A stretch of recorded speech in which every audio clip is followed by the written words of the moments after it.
এবার হচ্ছে চলে আসি একটা মেন কোর্সে। তো আমরা নিয়ে নিয়েছি, এখানে দেখতে পাচ্ছ ইয়েলো কালারের সবজি পোলাও, তার সাথে এখানে অনিয়নের হচ্ছে ডেকোরেশন করা রাড়া মাটন।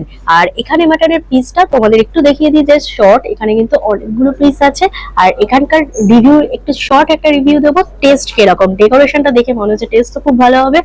আর এখানে ডেকোরেশনটা কিন্তু অনিয়ন আর ধনেপাতা দিয়ে কিন্তু একটু জাস্ট স্প্রেড করে দিয়েছে। চলো রিভিউ দাও। এবার যে আইটেমটা দেওয়া হচ্ছে তার নাম রাড়া মাটন, আর মাটনের পিসগুলো যথেষ্ট বড়, অনিয়ন দিয়ে স্প্রেড করা।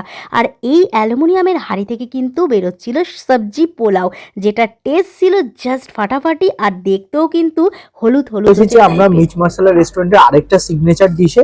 এ দেখুন ভেজ পোলাও, একটা ঘিয়ের ফ্লেভার আছে পোলাওয়ের মধ্যে, একটা অসাধারণ অথেন্টিক টেস্ট আছে ধাবা, যেটা খেলেই মনে হবে যে ঘিয়ের সাথে ভালো করা হয়েছে। রাড়া মাটন, রাড়া পিসগুলি কত বড় বড়, তা খেয়ে দেখি, অসাধারণ খেতে। এখন হচ্ছে ট্রাই করছি, এটা কিন্তু এই ধাবা স্টাইল মিচ মশলা রেস্টুরেন্টে বসে ধাবা ফ্লেভারের হচ্ছে সবজি পোলাও, আর তার সাথে করছি কিন্তু রাড়া মাটন। আর মাটনটা দেখেছো, চলো একটু টেস্ট বলে দিই। মাছের সাথে হাত দিয়ে না খেলে চলে না, তাই জন্য এখানে নিয়ে নিয়েছি। আর মাটনের পিসটা দেখো কতটা বিগ হচ্ছে পিসেস। চলো একটু টেস্ট করি। হাত দিয়ে খাওয়ার মজাই আলাদা। আর একটু পোলাও আর তার সাথে একটু ওই মাটনটা নিলে,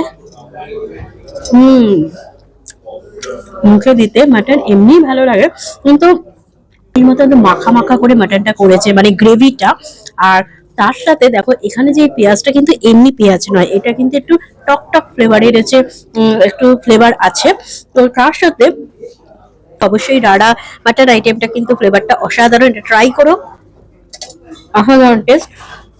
পুরোটাই কিন্তু ঘিয়ের স্মেল পাবে, এটা কিন্তু অবশ্যই কিন্তু ট্রাই করো, রিকমেন্ডেড করছি।